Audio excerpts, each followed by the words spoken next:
All right, hi guys. Welcome to ep7 of Art Love Collective podcast. Today we're recording today on March 22nd of 2021, and our guest today is Kathleen Agnes, aka Astral Aggy. Um, so we'll kind of get into a conversation with her. She's into ceramics. She's an art teacher, and overall is you know likes to stay connected and networked with other artists and galleries and stuff. So we're gonna kind of talk about that. Um, and of course, my co-host Tony Dean is here with us. Hello. Uh, and just in general news, let's see. We're going to be working on some kind of show for Easter or close to Easter. We might even do like a pop up kind of an actual show, like a physical, have a tent up at the shop and try to do a sale, maybe try to get some performers. If anything, we're going to do an online show, get some videos together, try to do some raffles, and try to have fun with the audience. So we'll try to keep you guys informed through the podcast and through the website and everything. Uh, but yeah, and then we're working on our third issue of the zine as well. And so stay tuned for that kind of stuff. And other than that, we're Art Love Collective. We're always looking for other artists and collaborators to join us, have conversations with us, and for any opportunities to give to the community.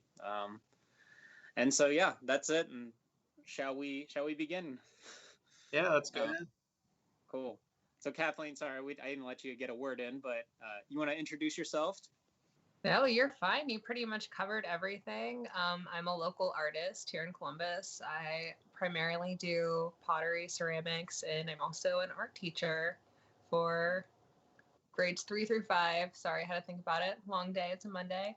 But yeah. I knew that you were a teacher, but I honestly didn't realize you were an art teacher. That Yes. makes Yes. sense. I should have put that together earlier. Yeah, and what's interesting is it's considered. Is it a charter school? Is it considered a charter school? The charter school. Could you explain? Because I think what's cool is that at the school you teach, it has more of a unique approach. It's not the standard public school. Um, Which you would can you mind? keep it private if you want. Yeah, I yeah, I mean like would you mind explaining to the audience just because I think it's cool, like the unique way or like maybe the liberties you get as a classroom teacher, and like I know that you get a lot of liberties with setting up curriculum and that kind of thing.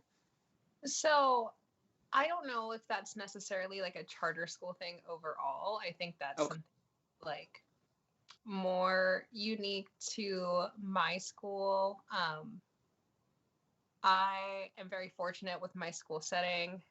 I get a lot of freedom, like you said, with my curriculum and things like that. There are standards that I have to touch, but I am really lucky that with the standards, I can explore different cultures. And because so many of my students are from different cultures all around the world, we can bring personal experience into that. And I think that that's something that's really unique to my school. And just a great environment of positivity and acceptance and wanting to learn about each other. And it's great. Yeah, I think it's cool. I mean, you and I have talked about this before, but you really do try to get.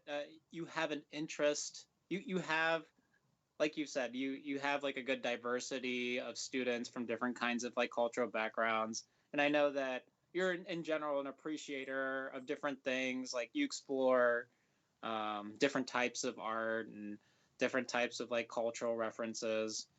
So yeah, I know that you've talked about how uh, you try to bring in a difference and just kind of keep the idea going with your students to not to just stay in your own lane, but see what other people are doing, see how other kids in other parts of the world might be like handling an art project and that kind of thing.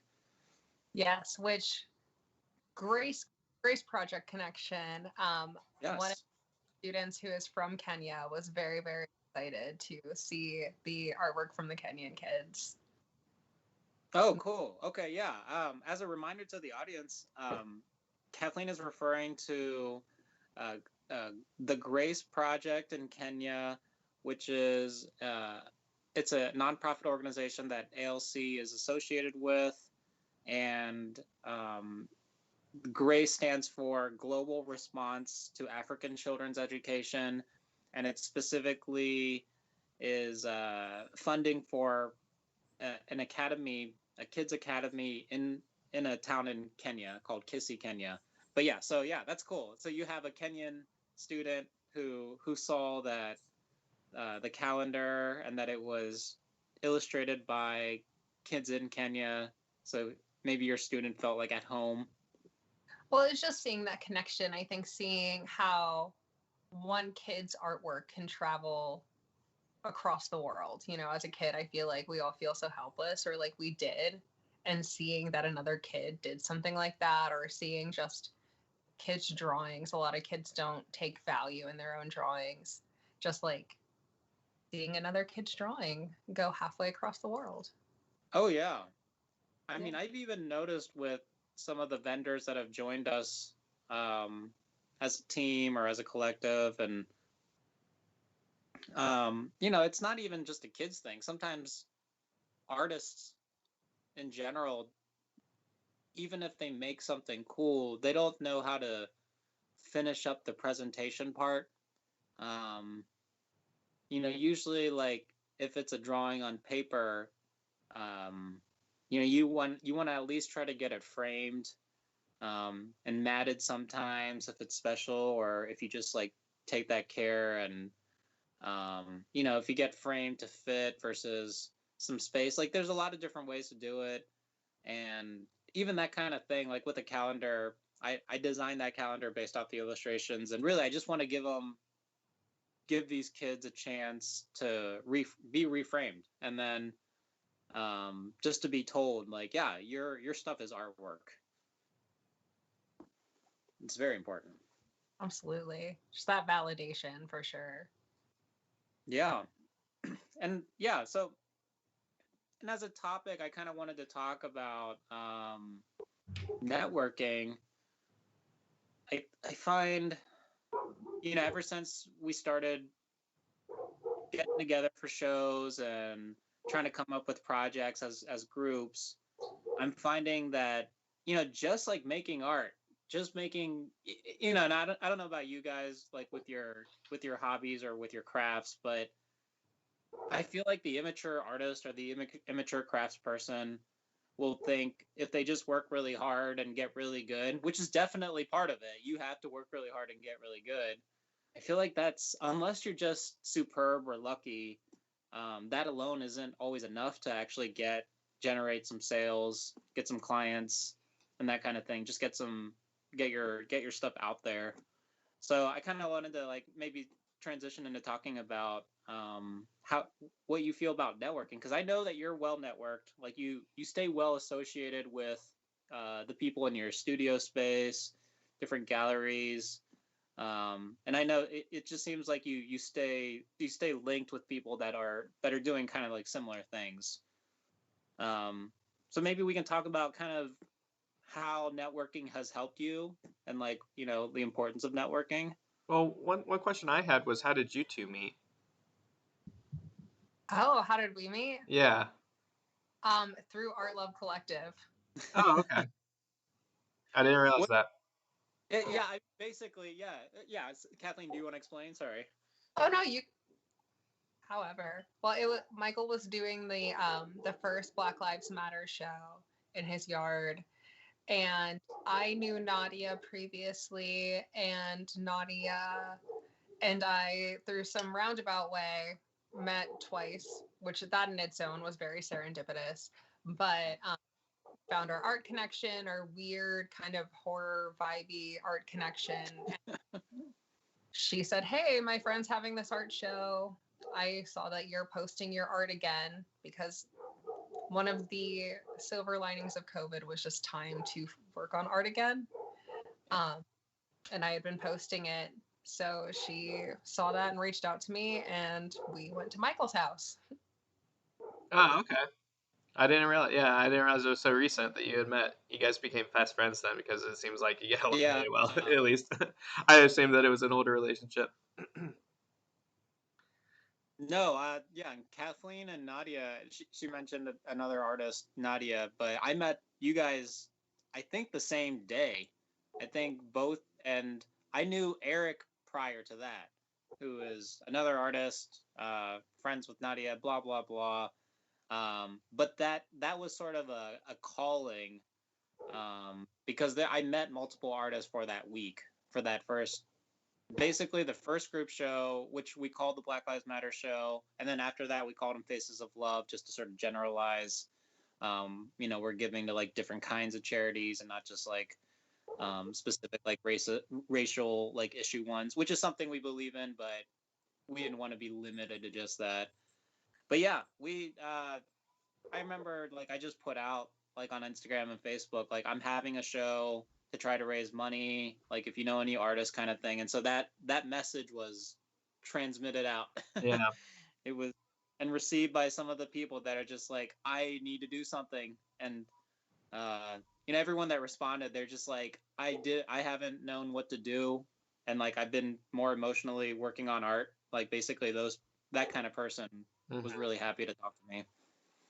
Well, even just from that story, though, from both of you, I picked up two things that would drive this, I think, which would be one, meeting at an art show, or at least through an art show, which I think obviously would be a great way, especially for artists to network. Um, but whether it be at an Art Love Collective thing or somewhere else, that seems to be a great place where you could see what they're proudest of, what they're interested in pursuing, and oh, you're into that, well, you got to talk to this guy, type of thing.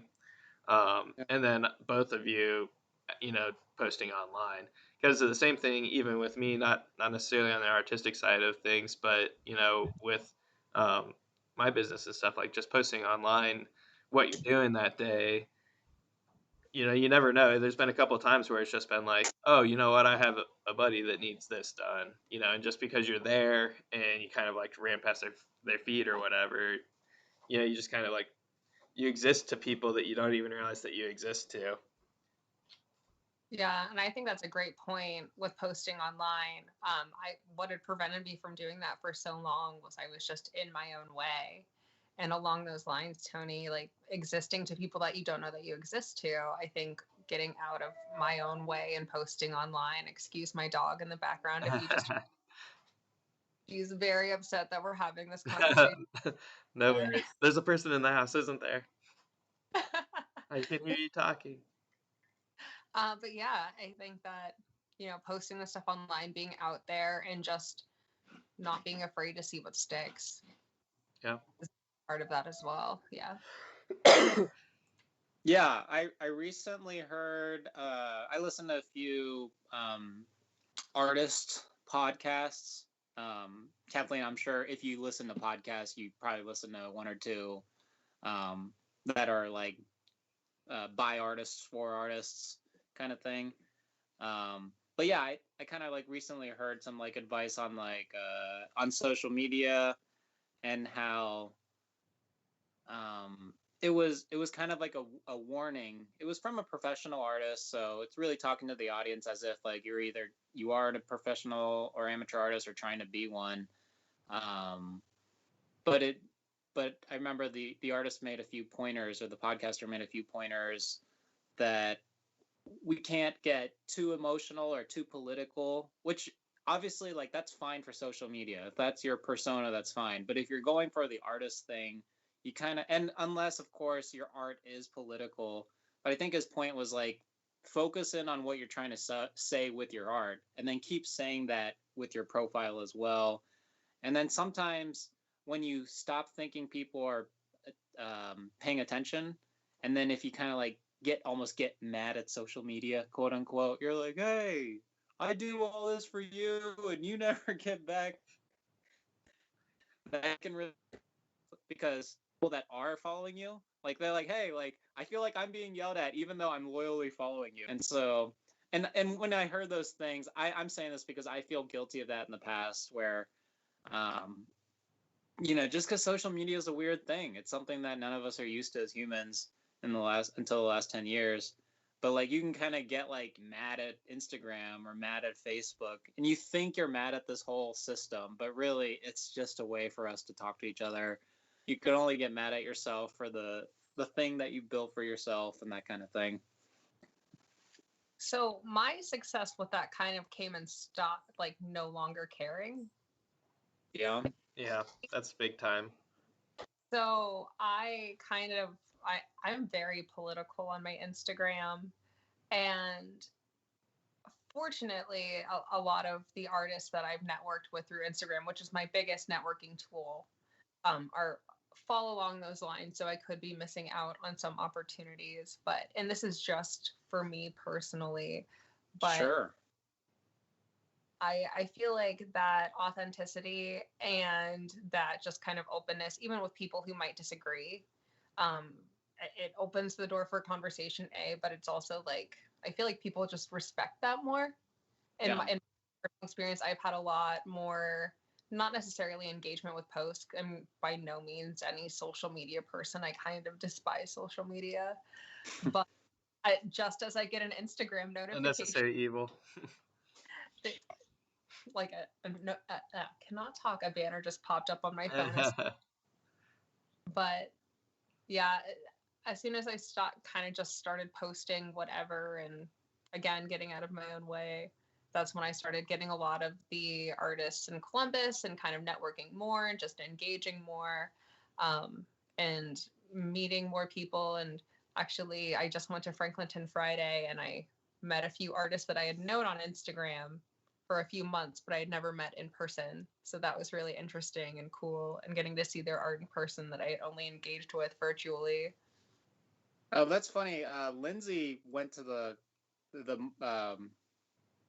March one, I guess, the one that was like a couple Fridays ago. So I guess you both were there at some point that night. Oh, cool. Was that the first one this year? I don't know. That was actually my first time ever there. Oh, ever going. Oh, okay. I've been a few times. Okay, that's cool. That's cool. I know Columbus blasphemy, but no, it's whatever. I went last year. I went to the first post-COVID one, and they only had a few booths open, and everyone was freaking out. It must have been like early summer or something, and so I'm glad that and Lindsay said that Lindsay's one of our other artists as well, and she said she went to the one in early March and said that it was really cool. It was back to the swing of what we know and love about Franklin Park, or Franklinton, I guess. Yeah, it's a good vibe. Yeah. So when you go to one of those things, like as an artist, how do you go to something like that? Like, how do you go to conventions? Like, what goes through your mind? I mean, you're obviously an art appreciator, and so am I. You kind of have to be an artist, but do you have goals? No. That was quick. Nope, no goals. I definitely don't have goals. I go to enjoy myself and to experience art, appreciate art, maybe be challenged by art, and talk about art with other people who want to talk about art, and just kind of exist in the world of the thing that I love so much and have dedicated my life to. And I am really big on compliments. I love being able to see the artists that made work that I really appreciate and love. And I just am a big compliment person. I give a lot of compliments, and that normally ends up being a conversation, and people will tell me how they did a technique that I enjoyed, or how they got a certain line texture, or different things. If I don't know, I feel like people really want to talk about their art if you just give them a way to talk about it. Yeah, what I've noticed about you, Kathleen, ever since I've gotten to know you as an artist, is that you truly enjoy the art. And again, it's not that I don't either, but I sort of do. Sometimes I almost categorize myself in the type of artist that has, I don't know. I have less tolerance of taking in new art. And maybe because I did a lot as a kid. Like I think I was like starving for art as a kid. Like I would always just like any little cereal box and like comic book that I'd find, I just like pour over it with just detail. Like, oh my god, how did the illustrators make these things? But now it's, and maybe like I get that, I get my fix with good movies or good music. But when I look at a lot of art, I just can't. I just get so much like jealousy, and like I'm like, oh, I need to be going home and working on stuff. If I see a good animation, I really a good more kind of like independent animation, which it's not so bombastic, but more like achievable, but like really well done, like the kind of like perfect amount of envy. Like I really need to get to work. But you seem to like not have that issue. I'm gonna refer to it as an issue with myself, where I wish I could just kind of go out and just like take in art, but it's like no, so tormented. Well, you're not even talking about physically going out either. You're just talking about even branching out online and looking around Oh, and trying to get all the above. inspired and stuff. Yeah. To me, good art could be viewed anyway. Whatever. But yeah, I get the problem no matter what.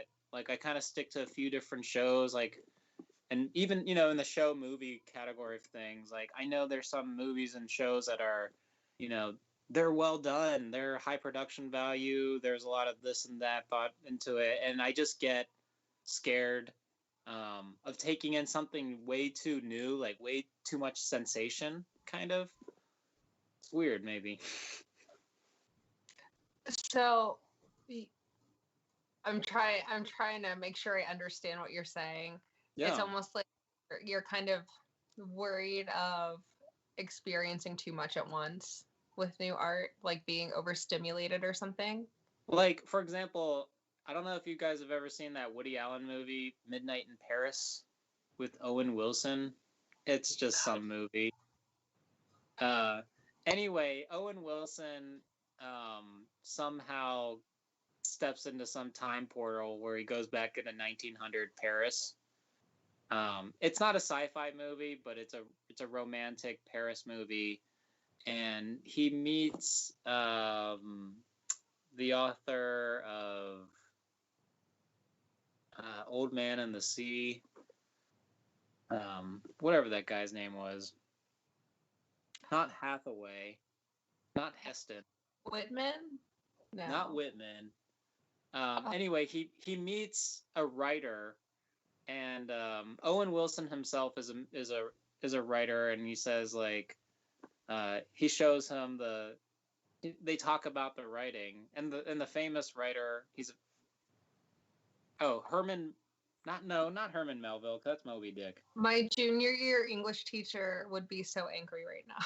Oh, right. I Well, never read Old Man in the Sea, so like I don't feel bad about it, but the quote was something along the lines of like he didn't want to, the famous author didn't want to read Owen Wilson's like transcript, because if he said, I'm going to hate it no matter what, because if it's good, I'll you hate it. know I'll hate it because I wish I wrote it, and if it's bad, I'll hate it because it's bad art. And so like to me, and again, I don't know how normal that is even for artists, but for me that describes me to a T. I don't And hate things that are good. Mhm. I'll definitely speak to this for my musician background, where it was always frustrating, like being in college and like going out to some event somewhere and you see some 12-year-old kid on the piano that Oh, would be 10 times more successful than you, as is right now. Sign him up. Like he'd be more versatile. It, yeah. So that was always the trick. You always get a prodigy in there, and that's what's really sucks, especially in the arts. But I mean, it happens in every field. I mean, you always have a prodigy. Um, but prodigies are what really. I mean, I'm sure it pisses a lot of people off. When something comes naturally, I feel, but it's all kind of the same, just in different fields, natural talent. But that's what can really burn me, is when you put in a lot of effort on something and it really never takes off for you, but somebody maybe doesn't even do anything with it, but is amazing, but just doesn't care about it or what have you, and wastes it. I mean, that can be frustrating too, but that sort of thing gets to me. But just like seeing a piece of good work where that somebody's been working for years to get that good, and it just kind of all makes sense. Like, it's like, yeah, sure, all checks out. Nothing was unearned. Then it's just like more of an appreciation there when you're just like, oh wow, well, that's what I have to target.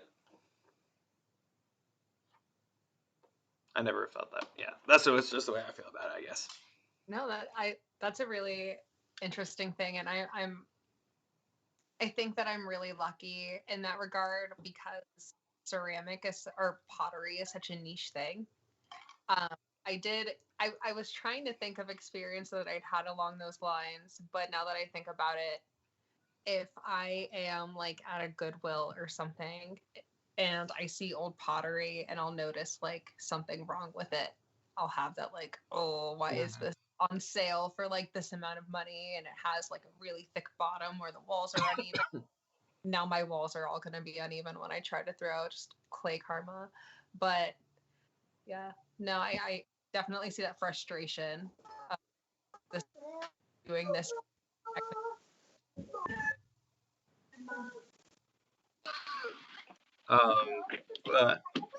Yeah, all the audio just went to hit us.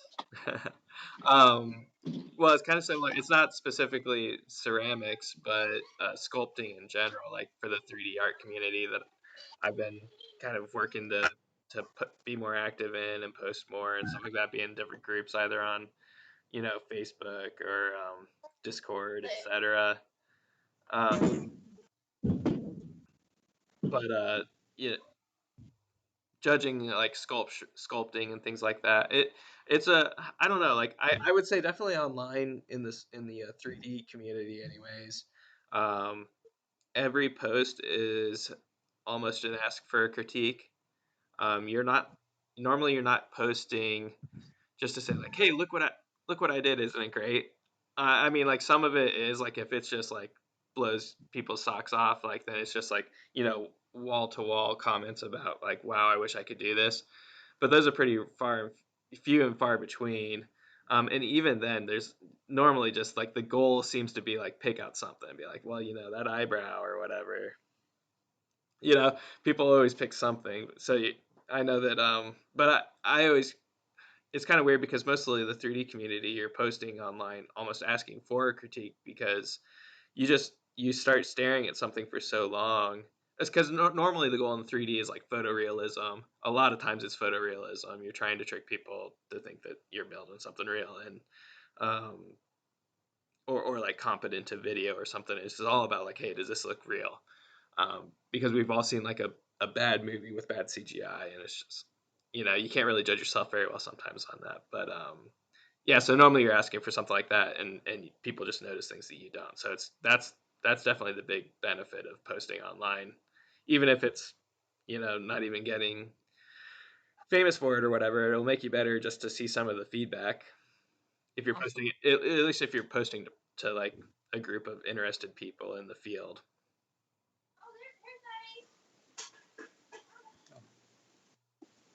And what platform did you say that was? You said you post on forums and things like that. I mostly do Facebook groups, because I'm old and I'm still on Facebook, and then also Discord. That's my young kid stuff. Okay. Just got on Discord, not for ceramics, but that's a good idea. I actually hadn't thought about using that for art. I'm only Yeah, on it's it. weird. Yeah, it's kind of like, just like, I equate it to the forums of old, right? Where it's really just like you divide it. It's just a chat room, where it's easier to post everything and more instant. I get kind of like a combination of instant messaging from back in the day too, to forums, kind of like a combination of the two. Is kind of fun. Nice. Yeah, we use that for our Dungeons and Dragons games, but that's the only thing that Oh I've yeah, used. Yeah, Or it's really big like for gaming and stuff like that. It's just got really good like voice chat and video chat and share screen stuff. Heck, maybe we ought to do this on Discord, but then most people just don't want to get on Discord or whatever. But fair. We do. That's the thing about Art Love Collective is that we're still exploring. Like the podcast is kind of becoming a thing where we're settling into kind of a routine with it and starting to get it. But you know, things that we've been talking about is having more virtual tours, virtual shows, just more interaction. Um, and so, I think it's just exciting to try out new things. I know there's a social media called Clubhouse that we've talked about. My brother recommends it. He does um, video production work in Tokyo, and says that it's kind of becoming like a new thing for people to have live conversations. It's just a like a live conversation social media platform where you can join in on kind of a debate between a few people. But and then we also want to do kind of video mashup stuff. I want to get into working with various videos that we'll have, like if some of us visual artists can make a video of our work, if some of us performers can shoot ourselves performing, and then putting that stuff together and just making more cool content. One thing, kind of like the way I describe you, Kathleen, is that, and I kind of feel like you're more of the pure artist than me. And I say that with admiration, really. I think like you stay in the art world. Like I think that's how you thrive. Is I could imagine you going home like after a big day teaching art at school, and then like putting on some like docu-series about an artist or something. Like I could see that happening. I have a camera in my house. No, I honestly I do thrive being surrounded by art. I always think about how lucky I am, and I tell my students how lucky I am and feel all the time too, to be able to share my favorite thing in the world as my job every day. Yeah. And like I constantly am surrounded by artwork. It's important for me to make artwork. And what's really interesting is a decent chunk of my life after college, up until about a year or two ago, I was not making any art at all. And I just kind of dove feet first back into the art world. And I am so, so glad that I did. Like, wait, aside like from, while you were teaching? yeah, while I was still teaching, but like I wasn't doing any of my own personal art. I wasn't Gotcha. in the world. I wasn't like doing any of this stuff. Mm-hmm. It's And hard. Sorry, go ahead. never mind. Were you gonna say it's hard, like, to fit that in or to not do it? Oh, I was gonna say it's hard to. I was gonna say something like we all go through that. When you have a long enough of a career of art, let's say you've had 10+ years, off and on or something like that, you're just gonna hit through. You're just gonna hit a point where you're getting frustrated that like your work isn't up to par, or you're losing motivation. One thing or another. And really, I think the real long-term career goals with like growing your artistry is learning what to do when you do hit those downturns. Um, for me, like I feel like these days I'm less worried about being productive and motivated to do art, and I'm more into the idea of getting into mindfulness, um, and meditating and relaxing. Like to me, it's like that's the thing about being an artist, is that so much of it can be unrequited with all your efforts, that you need to tell yourself that you're doing good sometimes just to keep doing it every day. I don't know, what can you speak to that, like what gets you right back into it, like regardless of what put you into that funk, into a block, like what gets you back? Um, Literally, so I don't know if this is a real fact or whatever, but I was always told that if sharks stop swimming, they die. So Yeah, I think like, do that. Yeah. yeah, I feel like if I stop making art, like that's what happens.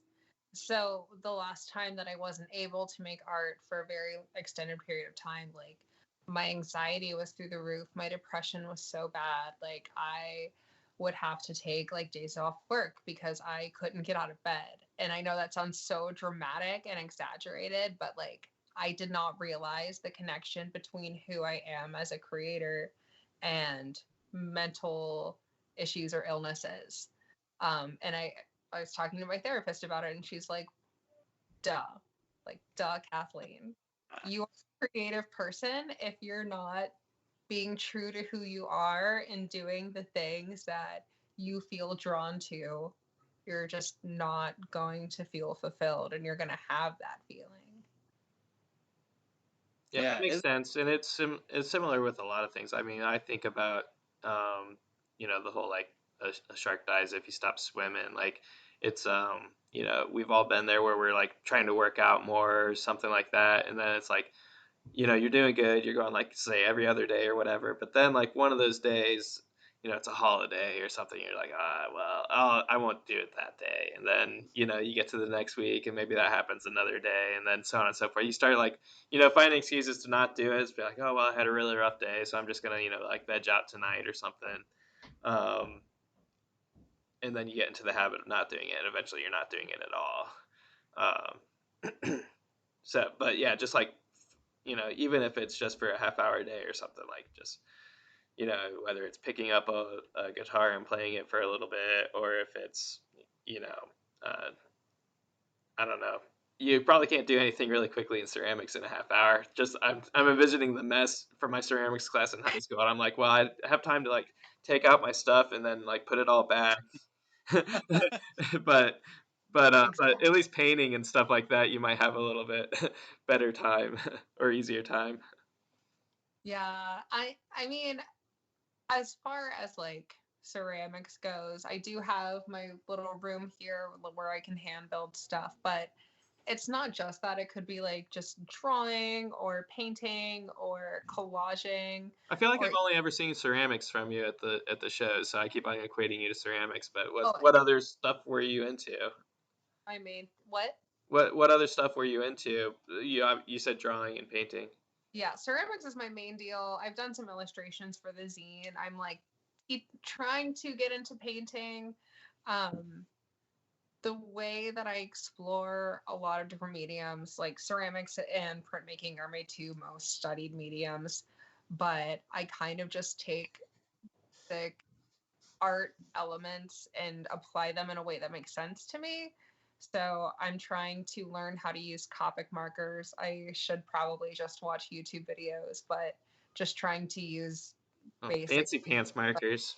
value and, tone and shade and stuff and try to figure things out. So mainly ceramics, but I like exploring different mediums.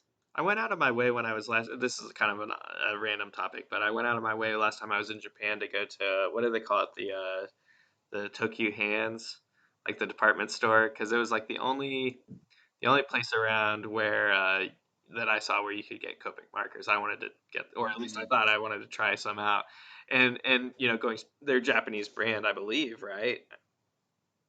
I think they. Yeah, I don't. believe. Yeah, I think they are. Yeah, because I've always been told that you can there's more variety in Japan, or more easy access or whatever. But yeah, so like they had an amazing selection of Copics because you still unless you go to a really specialty art store around here, you probably would have a problem finding them. I would imagine. Um, but yeah, then I got sticker shock because like it's best to like buy them in a set. You get the best deal like per marker, but whoo, buddy, for markers. Yeah. And I was like, wait, so like once I open them up, like how long are they good for? So it was like unless you were like a serious artist that's going to use a lot of different colors, and you're gonna just use it a lot for a year or two. I feel like that's a serious investment and it's a cool tool. But yeah. Gift bonds. They were my best friends with that purchase. Ah, nice. Did you say Michael's coupons? What? Did you say Michael's coupons? Is that what you said? Well, I had Hobby Lobby Oh, gift got them there. I don't endorse Hobby Lobby, but yeah, I card buying yeah. Revolution. Stick it to the Hobby Lobby machine. People want healthcare. Yeah, but yeah, I man, it's kind of some fun stuff we're talking about. Going all over the I place. well, yeah, I'm trying to like reel it back into kind of like something No, that we all sort of like sorry, yeah, like that we all understand and but one thing that I kind of did hear a little bit back is when I asked like what you do, I feel like it again going back to like how you have this passion for it, and it seems like um, exploring materials is just as important as exploring artists, is as important as exploring new techniques. You're a polyglot as an artist, I would say, in the sense that you like ceramics, you like printmaking. I like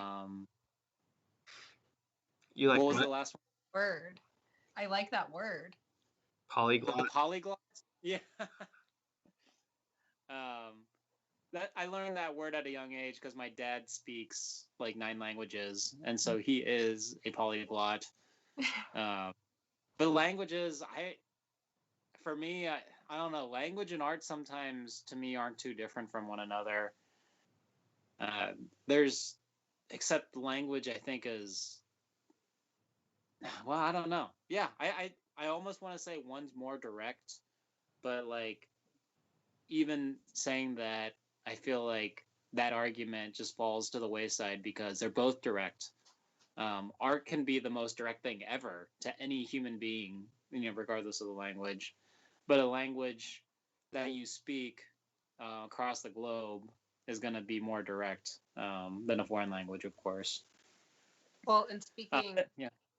well, speaking to that as art as kind of a universal language and can be something that just kind of gets to everyone and can be very um, to the point. What was the exact word that you used?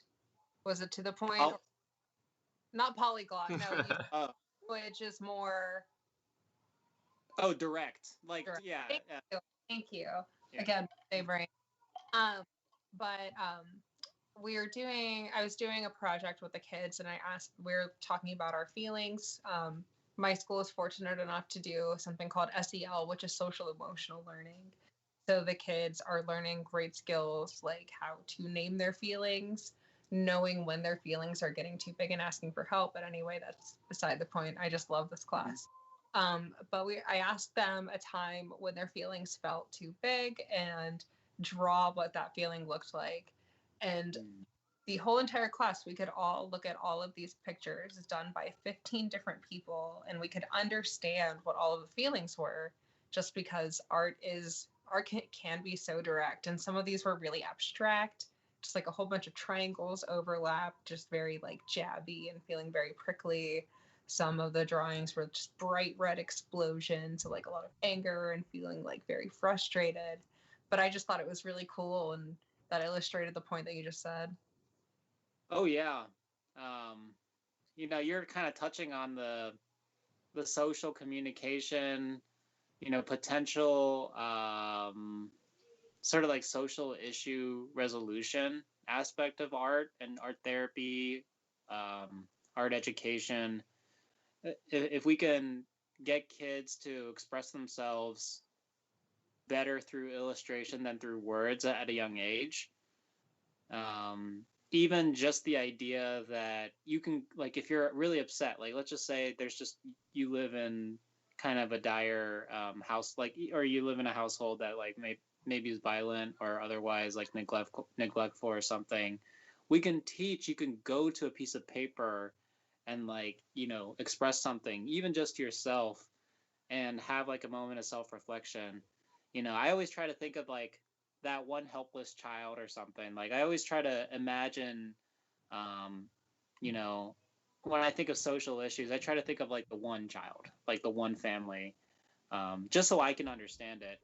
And although art isn't necessarily the solution for a lot of social problems, like sometimes it just comes down to like not enough money, not enough clean water and stuff.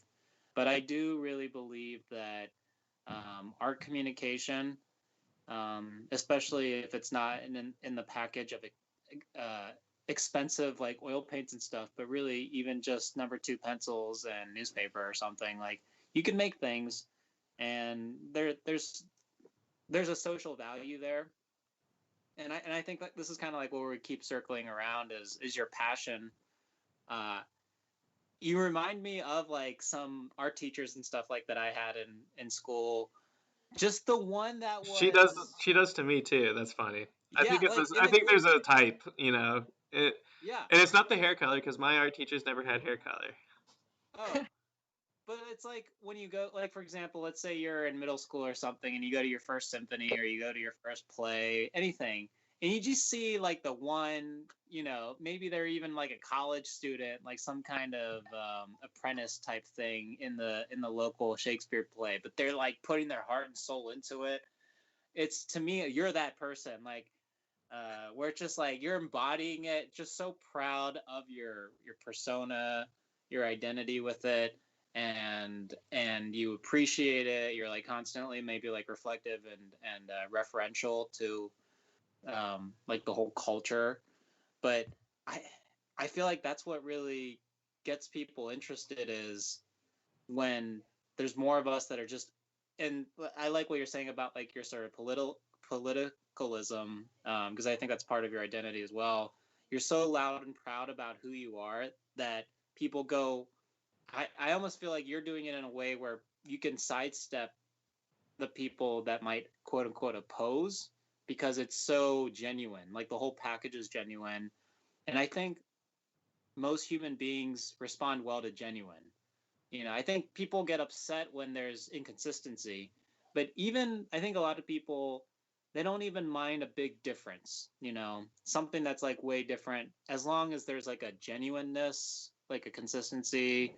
Like for example, like I feel like there's conservative people that are okay with like drag queens if they have kind of like like they have like a mission to them, like, or like they've been fighting for the certain thing or whatever. I feel like there's a universality to like an artist that's been an artist and is unapologetically creating art for the sake of making art and like spreading art. And and people that work at hard construction jobs go, like, even though I've worked all my life, like I like the artists because they're working like I am. Like they can see the similarity. It's like I work on buildings all the time, and when this artist talks about how like they're just racking their brain to make these paintings, I can relate. Like I think it's cool.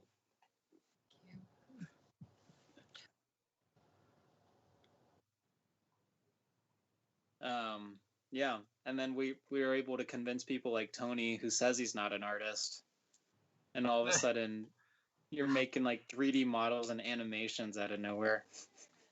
That's the thing that I think goes overlooked about art a lot of times, is that literally everything is art. Like, Yep. Yeah.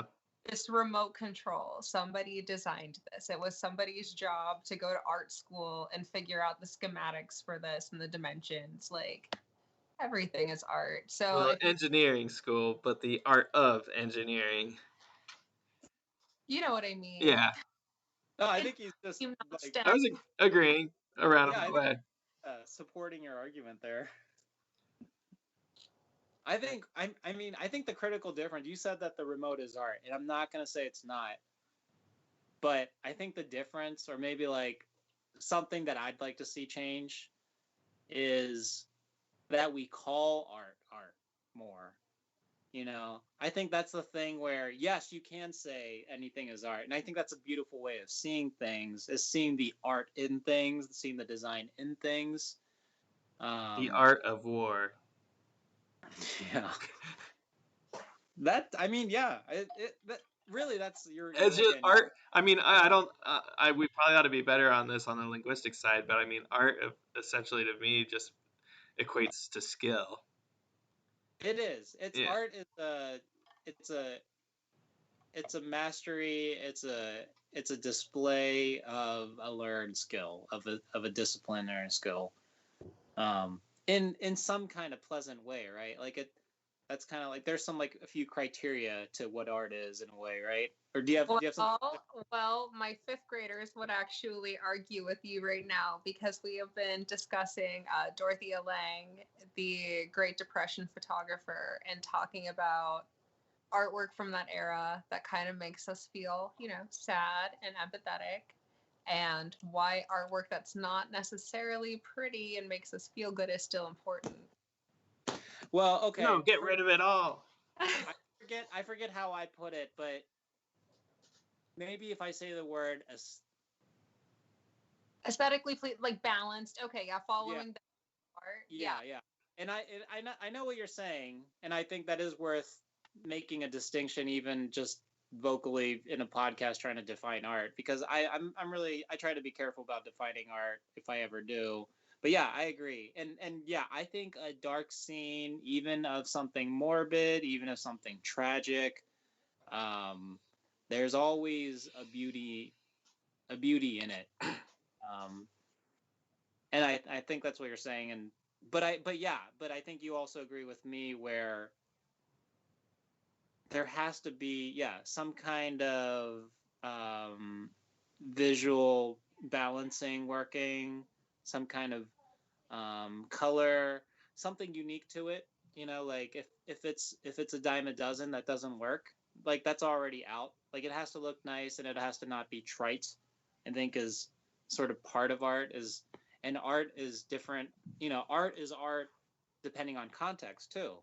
Absolutely. Some things aren't art. Sorry, go ahead. Yeah. Oh no, you're good. I was just saying, like, Dadaism, like Marcel Duchamp, who did the fountain, like trying to ask that question, what is art? Yeah, I mean, Duchamp's fountain is a great example of that. It's something where and what is it, the like, what is the sculpture? This is a pen. Is that the one, or was it this is a pipe? Like oh. Is it and this is not a pipe? Yeah. Yeah, that's a famous one. Oh, so you know of it too, Tony. I know the painting. Yeah, this is not a pipe. It says it in French. I don't know the French sentence that says, c'est le pipe, biblio, whatever. Or I guess not biblio because that'd be pen or something. But yeah, like. Nah, I don't know. Never try. Like I have it almost conjugated in my head, but I'm not even gonna try. And how because it's saying that this is not a pipe because, and it doesn't say so, but because this is a painting / drawing of a pipe. No, yeah, I think that kind of thing. I love that kind of stuff, and even in COVID, I'm kind of someone. I'm kind of a big thinker type person. I like really understanding kind of like sociology, or maybe I'm kind of like maybe like an anthropologist type thinker, where I really like to look at all society, and try to contextualize even us as artists, like where we fall into art history, where we fall into cultural shifts, and like basically what we're allowed to do as artists, because artists so far have allowed us to do this. Like we get the freedom to say this now. Different cultures, they'll shut you down, or they just won't get you anyway, even if you're legal. There's a lot of art that just it just will fly over people, especially certain cultures that they're just not used to that language. Like the visual language, if it's assuming it's visual art, but like the visual language, but even like music, there's like a musical language that cultures have to get used to be able to even like decipher what it's saying, and then break it down into some kind of inspiration or some kind of emotional change. I feel like even in our culture in America, like modern day, I just as a female make a lot of artwork that speaks to my experience that tends to go over like a lot of people's heads who don't have close females in their lives, like people who talk to their mom openly, or not openly but closely, or just like are kind of existing in their bubble.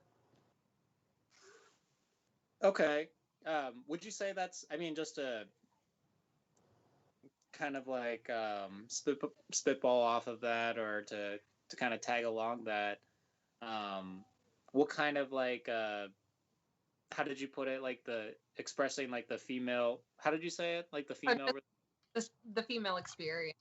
the female experience. Like, how would you say you incorporate that kind of, how would you like visualize that, for example, or?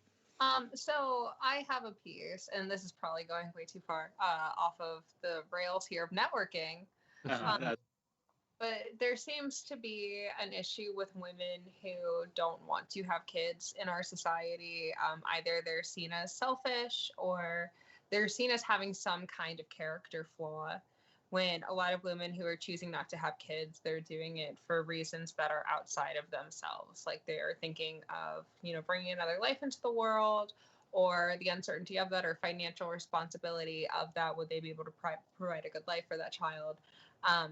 But because of, different standards that are set upon us by society, we are expected to have children. And if we're not, we have these character judgments. So I've made like a tree woman thing. But basically the idea is that our ideas as women are just as fertile as our bodies are biologically. And it could just be the way that I've, have it. But a lot of women that I've seen have just like, oh, wow, my ideas are just as fertile, and my brain can bear much fruit as my womb. Of men are just kind of like, and not to paint with too broad a brush, because I have I like it. Men who are close with women in their lives, or who are perceptive, or who just listen to people in general, who are open and don't have that like wall up, have gotten it. But don't want to paint with too broad a brush. Definitely don't want to do that. Oh yeah, I don't take it that way at all. I think the way you're putting it, you're an eloquent speaker. You're careful how you choose your words. I can tell how you're saying that. You're not referring to all women. You're not referring to all men.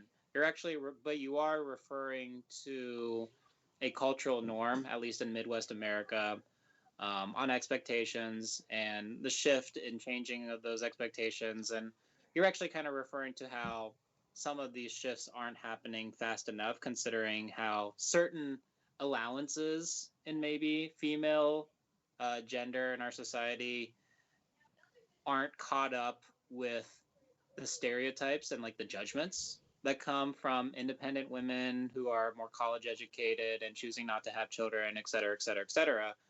I'm totally with you there, and I like that. I was actually going to say that one thing that I like studying and what I like kind of meditating on is the idea of alchemy. And alchemy is that came out of left field for me. All right. Oh, really? No, well, for me, alchemy is something that's not necessarily literally turning metals into gold, but really, alchemy for me is the sorcerer's stone, or sorry, the philosopher's stone, which is the metaphorical gain of the alchemist, is about sort of being able to make something happen. You put your mind to something and you make it manifest. It's about manifestation, which is kind of a big buzzword for us spiritualists, modern spiritualists and stuff. But a big thing about alchemy is, oh, there's Tony's boy Jackson. Is for us, for males, it's to become more in touch with their feminine side, and then for females to get in touch with their masculine side, and really understanding the universal masculine, the universal feminine. And I feel like that's what you're getting at more than the prescribed gender norms, whatnot. And, for example, like how I would describe masculine, not positive or negative, but more, as active, adventurous, seeking out, like doing, And then I would say feminine would be more like receptive, receiving, understanding, growing, creating, that kind of thing. And and you can argue with me about those specifics, but I think for me it's less about going like, am I a man or a woman, and what does a man do and what does a woman do, and going like, how do I really truly balance everything out to see kind of like all my full masculine side and full feminine side, and being comfortable with it. I think that's really what propels that, or from what I understand, that's what really propels that full, human experience understanding kind of thing. Yeah, definitely. And I think that our understandings of feminine and masculine over time obviously have changed and everything. We have, historically matriarchal societies that the women, they had more like masculine roles, but it's a female run feminine society. So I definitely agree with you and see what you're saying. Like the universal kind of just not even identity, it's just the universal truths of who we are, kind of gender irrelevant. Just there are softer sides of us, there are more precocious sides of us, we're multifaceted people. Yeah. Yeah. And what I keep hearing from you, and even going back to networking, because for me, it's all tied together. Um, you're really big into connection. Um, when you view art, I can tell you're looking for the connection, and like what you're saying with, how your relationship with your audience, um, and how you said you basically stop trying to do the thing where you're following certain rules and protocol and stuff, and just really doubling down on what you believe. You're pure and genuine with yourself, but you're also unadulterated, and you're trying to get to a specific point, and probably becoming less shy about it and more confident about like your voice when it comes to those kinds of topics. But yeah, I can tell that the big thing for you is the connection. And and then going back to like what we were saying about artist blocks and just losing motivation and stuff, for me, something new in this past year is a big sense of connection, with the people in our group, and just our growing audience and growing customers and that kind of thing. But and also, seeing it less as a contest. um, I think I have a tendency to see it too much as a contest, which isn't always good, especially because, if you're trying to beat everyone, then you have no one to celebrate with. I think that's where, like, yeah, there's give and take with being artists in that direction, but also I think that's where we're really lucky that we're artists in that way, because we can have, two artists that are in the same medium, but they're going to be completely different, even if they're trying to make it exactly the same by nature, because it's something that's made by hand. It's going to have variations and differences, which I think really cool that we can all have our unique thumb stamp on, whatever. Yeah. I'd like to see. Oh, I'm sorry. I was going to say, I'm going to turn on the light over there real quick because it's getting dark outside. Sure. I was just noticing that it's getting dark outside for both of you. So one. Yeah.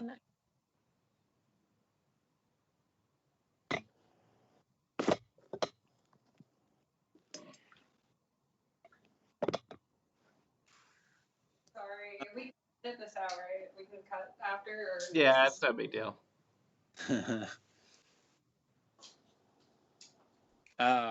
Well, I don't know. We kind of, to me, I think we talked about a lot of the things that I wanted to cover. Really like the networking thing. I think we roundabout again, like talked about like the importance of connection. I think, I would describe you as, all ever exploring different artists and different mediums, trying to find connections and trying to build a real connection. And you kind of said that, you're not done, quote unquote, with social media, but sort of done putting in energy into, you know, the hope of some gaining any more than what it is, maybe. And maybe before you overestimated what you would gain out of it, but now you're kind of just, you go at it with almost like a sober look at the platforms, where there's something you can gain if you put in all this stuff and you can have followers and stuff, but it's not really going to be your best friend. It's not going to, it's not going to be your lover. It's not going to kiss you at night, that kind of thing. Right. It's a great networking tool, especially for artists that are in different regions than where you are. And it's honestly, that's where I've made most of my profit, aside from in the in-person shows, is just posting stuff on Instagram and people direct messaging me and saying, hey, I want that. And that's been the case for a lot of my friends as well, who are in the pottery field. Oh, okay. That's cool. I haven't had as many sales online. But then again, I've been building. I'm kind of really focusing in on sales through the website and stuff. But that's cool. I think the more of us start to learn that a little bit, and we could teach each other that, and I think this is going back to masculine and feminine too. I feel like the overly competitive, like, I think the thought where I'm going to try to be the best artist versus I'm just going to try to have fun being an artist. I'm going to try to be part of other artist groups, I think is a necessary kind of feminine approach to things that I would like to see change in kind of like artist culture, at least in myself and the people around me. I'm embracing the idea of networking and falling into like a family of artists. And again, I'm admittedly like a recovering narcissist, and I always wanted to be the best. Uh, I think maybe it probably has a lot to do with having really low self-esteem as a kid, and then trying to make up for it by going, I'm awesome because I studied really hard. But I think any of us that work really hard at something also understand the dangers of burning out and and losing all real confidence in the first place. So for me, it's less about building up the confidence per se, but more about getting to know a bunch of artists. And then when I feel less motivated, I get more motivated, less from seeing my own work, but really seeing that other artists keep not their struggle, but like their ongoing sort of efforts, Their growth. Yeah, just witnessing that growth, witnessing the progress, witnessing some problem resolution, that kind of stuff. It's literally my job to watch artists' growth. Yeah, it's good. It's good to witness. It's good to see that art is kept alive, because I think we could be living in a society where art keeps getting shut down. I think that could be a track, and we're not. I wouldn't say we're on that track. I think it's just shifting. And I think that humans' desire to create and be creative and innovative is just something that's so deeply ingrained in us. I mean, we've been drawing on cave walls since we could see, from what I understand. Yes. And so we definitely do have a creativity crisis. I will 100% say that. But I think that once we learn to adapt to things being more, digital, tech-based, and who knows, maybe it'll swing back around to analog. Like, I think once we adapt, it'll be more on the up with our creativity crisis. Yeah, I'd like to see that too. Okay, well, I think we covered a lot of good things, and I think we're giving our audience a lot to think about. Yeah, this was like the first podcast that didn't have some sort of string that was more like business related. It was strictly art and more abstract stuff. Well, I guess networking was probably the thing that kind of ties it all together. But it was definitely a fun episode in terms of kind of shifting gears a little bit. Yeah. I loved it too. In fact, I think I'm just gonna say we'd love to have you back. I'd like to see, and not just with you, Kathleen, but with some other artists that go in. We talked about this with our last guest who does printmaking and has bought, various equipment and has, multi-process steps to building his products. With ALC, with our YouTube and with our video website, or with our websites holding videos and stuff, we do want to start to make more kind of shows, episodes where we follow an artist. So, like maybe Kathleen, you could help us with showing some footage of your pottery process, or printmaking, because I've seen some of your printmaking, but I haven't seen any of your process, anything like that. And like I'm gonna try to capture my animation or my digital drawing a little bit more, but we want to keep giving back to the audience. I want to keep making content. I want to keep making products that we sell, but I also want to keep making free content that keeps motivating different artists, and just kind of different things that we've talked about, different emotional issues that we artists have, just different concerns, different resistances. If we even virtually can somehow help out, again, that one person that I think about when I think about the world's problems, I think about one kid, one person. How do you reach that one person? Like when we imagine ourselves maybe when we were younger and what got us through things, and for all of us artists, inevitably there was some artist that got us through it. For me, there are comic books that got me through things, and just to be that, just to make that comic book where it says the thing, where that one kid, depressed, suicidal, diseased, and they just need some hope. They need some love, they need some hope, and I think we're all about providing even a little bit of that in some way or another. Okay. Yeah, this has been so much fun. Good. Thank you so much. Yeah, thank you guys. This has been awesome. Okay, yeah, cool. Yeah, we've had great time. And again, this is Kathleen Agnes. Please follow her on Instagram. It's Astral Aggy. So Astral and then Aggy. That's like her middle name, Agnes.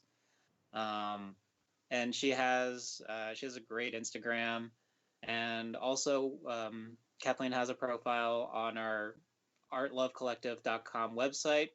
So watch out for her, and until next time,